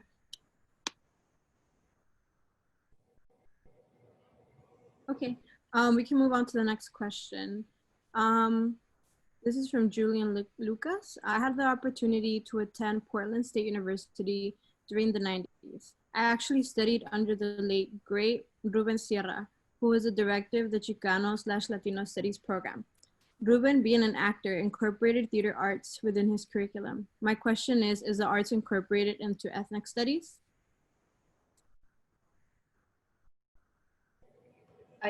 Oh, sorry, Dr. Cho, go ahead. No, you can go. Oh, thank you. I read a very good article that I had for class, and that, it's funny, it's exactly what it talks about. It's by Fernando Rodriguez Valls. He's a professor. I can't recall the university he's a professor at, but he wrote this short article called Culturally Relevant Poetry. And it talks about, again, the theme of being holistic, of, you know, of these single culture walls, and how poetry is a fundamental way of incorporating this multicultural mindset, this cultural competency in schools. So I really recommend it. I'll write it in the chat box for everybody. But through the arts, and as a mentor, I've also noticed that when we have students draw, or we have them do a poem, for example, make a poem, they're able to express themselves in such endless ways. And it is through the arts that they're able to understand more of their identity and where they come from, who are they. Through the arts, I also noticed that they're able to understand why they act a certain way, why they speak a certain way, why they express themselves in such ways. They're able to understand themselves a lot fully at a very deep level through the arts. And, but it is through, specifically in this article, through poetry, that they were able to create these agents of, he calls it the angels of social change. So I'll put the name in the article. But yes, the arts should be, I believe, a very huge component in the ethnic studies courses. And I'll just echo that. I think, again, if we think about ethnic studies, it's about challenging the disciplines. And the disciplines, right, the conventional disciplines do discipline our way of thinking. So this is where I'll critique my own PhD in sociology. I'll critique history, right, anthropology, politics, and the list goes on. All of these conventional disciplines have a legacy of violence, right? In terms of going into communities, exploiting communities, misrepresenting communities. Patricia Hill Collins, Black feminist thought author, uses the concept Eurocentric masculinist knowledge validation processes to really look at Eurocentric masculinist knowledge validation processes to look at the way that different disciplines perpetuate knowledge and what it is that we know. And so ethnic studies should absolutely be transdisciplinary. Luckily now we do have PhD programs in ethnic studies so people can get that way of thinking. For my generation, right, that wasn't a possibility. So I came through ethnic studies, through sociology. But we're not there now, right? We have a broader way and a broader lens. And so art should not just be added on. It should be, again, kind of holistically in terms of to really understand deeply our communities.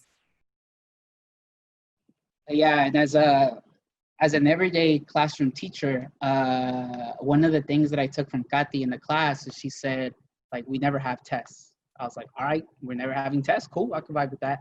But as a classroom teacher, I still want to do like a summative assessment. I want a product to say, okay, we did this whole unit on whatever. What did the students get from it? How did they interpret it in their own minds? So, sometimes sometimes it was an essay. We start with the autoethnography essay. One project was a corrido. The students wrote their own corrido. At the end, we did a little pop-up book.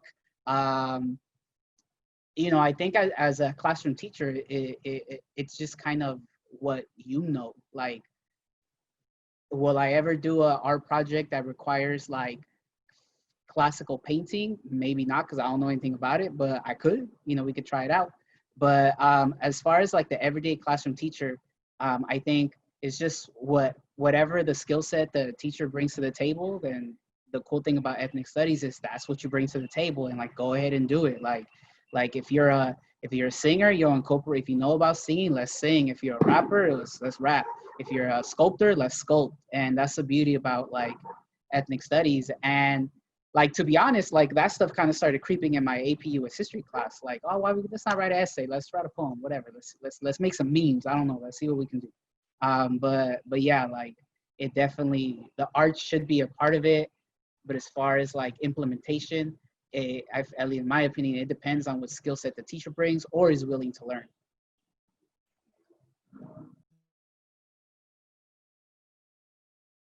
So our next question is Madeline Rios. I haven't seen the curriculum, but I think it's important to include the specifics of indigenous immigrants and refugees, including issues of culture, spirituality,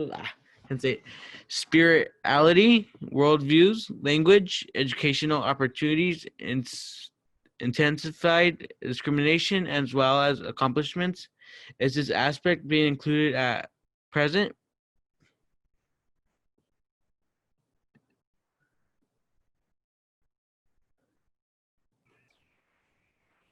I can begin, and I agree, Madeline, wholeheartedly what you're saying. And I think yes, but we always need more, right? I guess it's a yes and. This is where ethnic studies can never be static. It's not an object of study that somehow we accumulate this knowledge and then we just keep propagating it. It has to be fluid and changing based on changing demographics, based on changing society. And so that means those of us within it have to continue to learn, to push, to educate ourselves, and to relearn. So it's a yes and more. Yeah, totally perfectly said. As far as like everyday classroom implementation, the class changes every year. It kind of mirrors what's going on in society. You know, like there's some staples that, at least for me, I always do. Like we always start the unit talking about the year, talking about the history of ethnic studies and how we got here today. Um, we always do like an autoethnography. We learn about race, class, gender, but then it really just depends. Like in 2016, we did a whole unit on the Electoral College because that's people wanted to know what happened. You know, this upcoming year, you know, there's like when Charlottesville happened, we did a whole unit on like white supremacy. Like we hit that even harder. I don't even know where to start this year because so much happened in the summer. I don't know what I'm gonna do, but the cool thing about ethnic studies is it's free, and it's a blessing. It's a blessing because I have so much freedom. You know, like the administrators, at least at my school, are cool. They come in and check it out, see what's going on. There's no problems. But at the same time, I don't want to say it's a curse, but it's a lot of work to stay up on everything. And then at the same time, okay, how do you craft that into curriculum that's gonna speak and resonate with the young folk, you know? So yeah, like, you know, we put in everything we can that resonates in today's society. I also want to mention one more thing for specifically the spirituality piece. I minored in religious studies at UCR, and I noticed realized the importance of religion in every when it comes to understanding people and their culture. And so by having all those themes incorporated, I think it's super important. It's one of the best ways to understand people and to understand their stories and their backgrounds. So by incorporating that spirituality piece, by understanding the religions of other people, it really creates this more of a bond, of a closeness within our communities.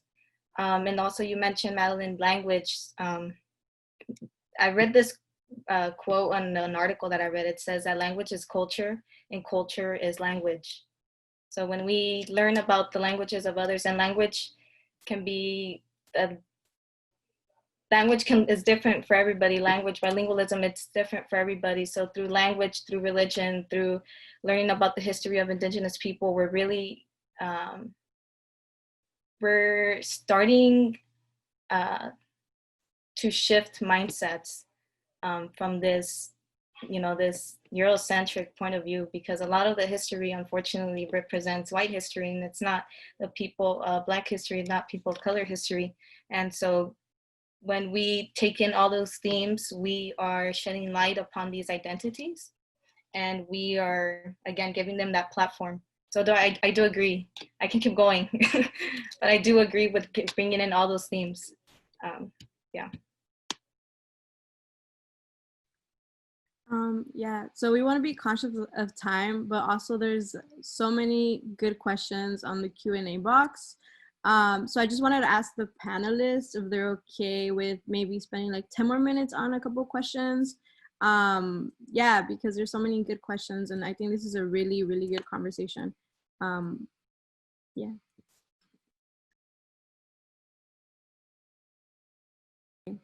Okay, then I'll ask the next question, and we can keep the answers short. So this question says, why don't we have more teacher activists in PUSD? Interested in hearing the perspectives of educators and students on this. I see ethnic studies as a way to liberate minds of students, but also teachers as well.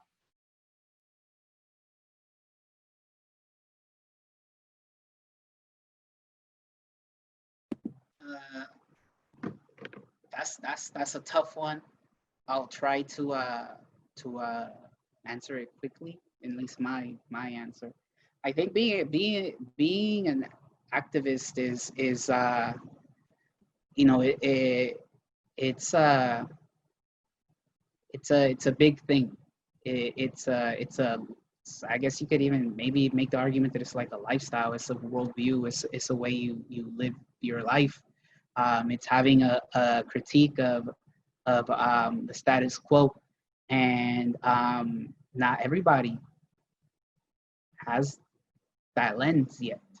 And I think you need to have that lens in order to be an activist. And just not just teachers, just everyday people don't have that lens. And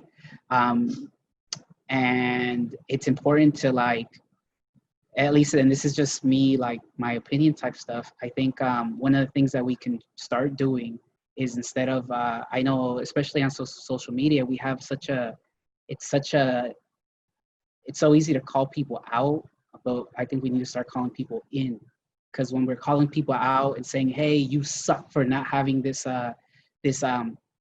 critique of the world, then that's no way to teach someone. If someone told me, hey, you suck, and then, hey, learn this, I ain't gonna pay attention to you. And I've seen that. Like, I'm literally in conversation with some colleagues that maybe in the past they had those views, and now they're like, in my messages, like, yo, what's going on? What can I read? And I feel like had I ostracized them before, they probably would have never came to me, So I think we got to start calling people in, because if we're excluding more people from the movement than bringing into the movement, what are we doing? That's just my 2 cents. I think another thing is just the politics that can be involved in districts. And so when the teacher unfortunately decides to step out and support a certain group, a specific group, and it comes with backlash, unfortunately. It really does. And as someone who's teachers or just anybody in schools, it's also, you have to be very conscious of how you create that dialogue of, because you're in school and you have different groups of people, different backgrounds, different ideologies, different in every sense. And so when a teacher, for example, decides and steps out and support one certain group, the other group can feel left out. So, it's just a lot of politics that, it's just a lot of politics. And I feel like that's what stops a lot of teachers, a lot of educators from stepping out and placing themselves out there. I really do think that's one of the biggest things. Because there's this fear, there's also that stigma, but mostly that fear of losing one's job, honestly. So. And I would just add really quickly, I agree. And I just said schooling is oftentimes about compliance. So I don't think it's necessarily just teachers themselves, but it's a reflection of too much of our schooling is really about, sitting, listening, and not being encouraged to question. And that this brings us full circle then about the role that ethnic studies can play, right, when done in the critical ways that we've been talking about, in creating an avenue to think critically, question, interrogate, get radical, get to the roots of the systems, and also see the possibilities of working in collectivity for transformation. But too often, that's all not what schooling is doing.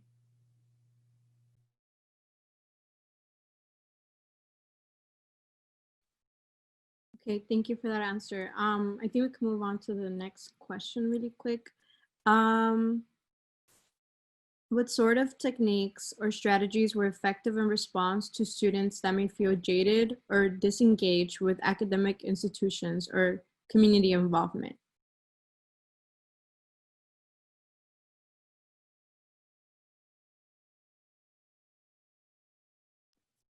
Can you repeat the question one more time, Brenda? Please, thank you. The person asked, what sort of techniques or strategies were effective in response to students that may feel jaded or disengaged with academic institutions or community involvement?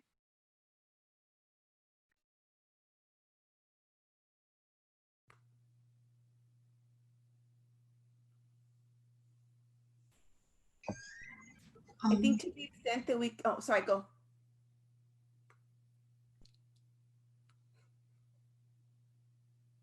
You can go ahead. I've spoken enough. Oh, I was just gonna say how I know in Mr. Molina's ethnic studies class, one of the things that I really engaged me into the course and that I really enjoyed was just reading some of the few pieces of ethnic studies written by people of color and people involved in the movement. I think that was one of the things that I really appreciated and that really got me engaged in the course, just because previous to taking that course, I had never seen myself represented in literature and academia. So I think that was one of the good techniques that kind of got me engaged in academia and most specifically into the community.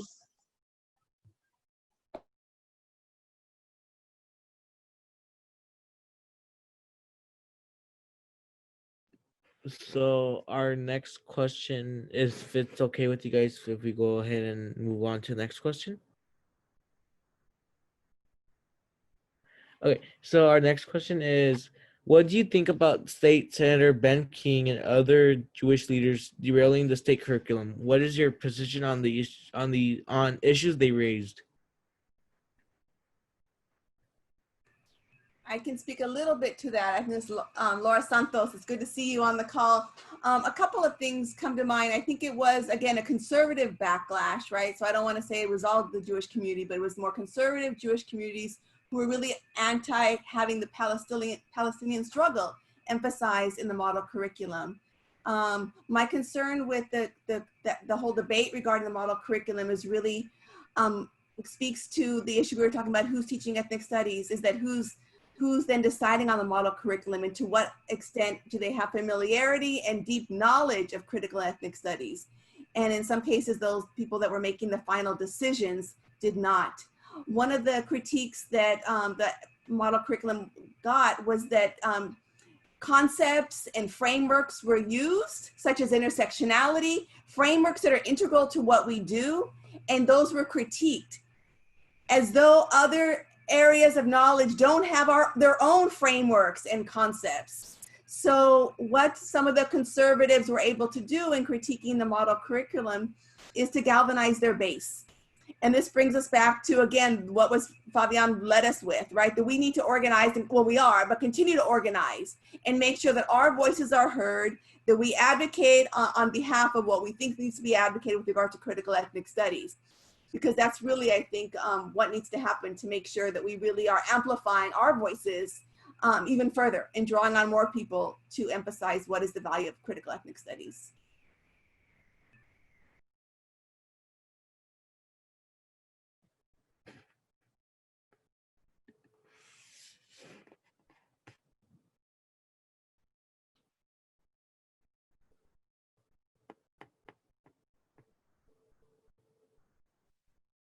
Okay, I just want to, again, be conscious of time. There's still a lot of questions that I wish we could have gotten to, but we can continue the conversation. I'll put the sign-in link again. So if you want to attend a Pomona Education Coalition meeting or get involved in any way, we'll send you an email. If there's any events, we'll let you know. But do the panelists have any last words they would like to say before you finish off?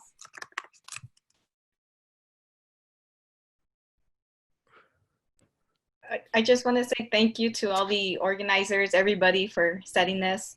It really helped. I noticed that the flyers and everything moved out like so much. I know there's people from other cities on here. And so it's projects like these that will start the dialogue and will start movements. So I really do appreciate your guys' effort, the blood and sweat that went into this, and that you guys continue to work on. So thank you guys. Pomona Education Coalition, as I began, I think before we got on the official Zoom, I mean, a lot of us are watching what you're doing, right? And drawing inspiration. We got to get more people right beyond the conventional people that are allowed to vote to be able to vote. And yes, we need K through 12 critical ethnic studies in a transformative way. So here to do what I can to support, but hoping that this movement is not just staying in Pomona, that those of us in other places hopefully can follow suit. Yeah, go ahead.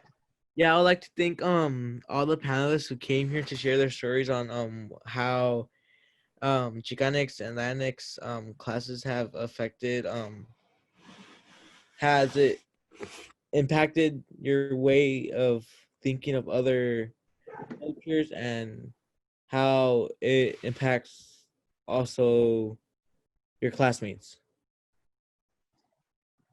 Yeah, I just want to say thank you. It's really reassuring and reaffirming that there are other folks in the fight. I know a lot of times, at least at my school, I kind of feel alone.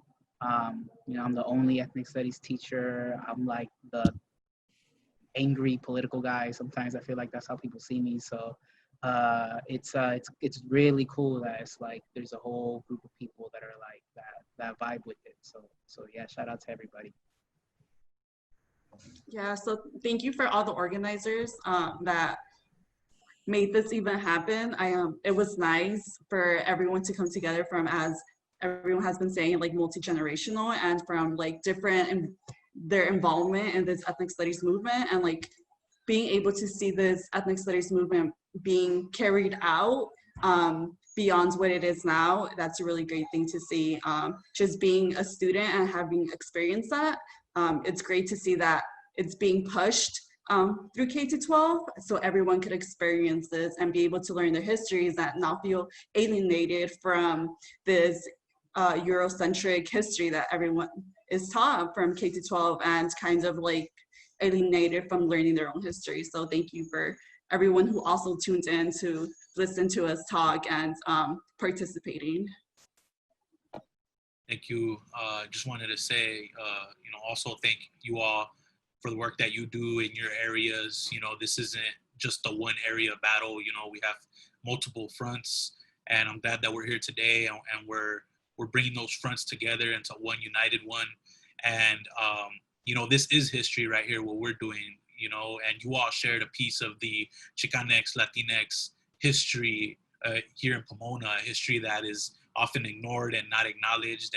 And so we're bringing light. Thank you all for bringing light to that piece of history that you all made here, and for contributing to this ethnic studies discourse that maybe students are going to learn about this webinar one day, and our movements towards ethnic studies. Thank you all so much. Hi, everyone. I want to jump in real quick. I'm supposed to make a summary and some closing remarks. There's no way I can summarize this. Let me put it simply. But maybe what I can do is offer some reflection for us to kind of coalesce what we've gotten out of this, at least through my view. And the first thing I want to start off with is thanking Brenda. As one of the organizers, she's the one that brought us all together. She did a lot of hard work in connecting to you, and it reflects a lot of what you guys have said, which is ethnic studies is about relationships, it's about community. And everyone stepping up today, coming here, that is an example of us becoming a community together and forming these bonds and relationships. And I want to thank everybody who's right now online, even though we can't see your faces. You're helping to build this community. One of the things I heard in this presentation is, ethnic studies is about undoing certain inequitable power structures, right? It offers an understanding not only of that hegemony that exists in terms of the ways that it affects our lives, so like the sort of white heteronormative hegemonies that influence how we can participate, but it also offers counter hegemonies as well. And I think one of the things that I've seen here is a lot of perspectives and methods and really ways that we can begin to become not just understand hegemony, but to be counter hegemonic as well. And I think this is one of the things that I see is our connections to each other, the relationships. And like for you, Arturo, knowing that you're not alone, even though sometimes you feel alone, you have us, behind you, and us supporting each other in different ways, in all the ways that we can think about, and it's not just about one approach or two approaches. One of the things we talked about is like ethnic studies can be applied to art. It can be applied to, it's very intersectional. It's open to intersectionality, and in fact needs it, absolutely needs it. It's about not only being critical but also self-reflexive about how we embody the world around us and how we then operate in that world and choose to operate as well. And so this is about, as much as it is about community, it's also about agency of ourselves and, providing agency to each other. And so I want to thank all of you, panelists, my co-organizers, but especially the people who have attended this. We want to thank you for listening, taking the time to really think about it and reflect on all of this. And and maybe we can become together. We can have sort of a critical conscious revolution here. I think this moment in our history is a pivotal time. And I think we come here together because we're seizing that opportunity to write ourselves into our own histories, to write ourselves into our own society, to become, part of that critical consciousness that we can all help support one another and become aware of our connection, not just as individuals, but our connection to ourselves, to each other. So thank you all. Thank you all. Thank you so much to everyone that came. And yeah, that's it. Thank you. Bye. Good night. Take care, everyone. Take care. Thanks for all your work. All right, take care.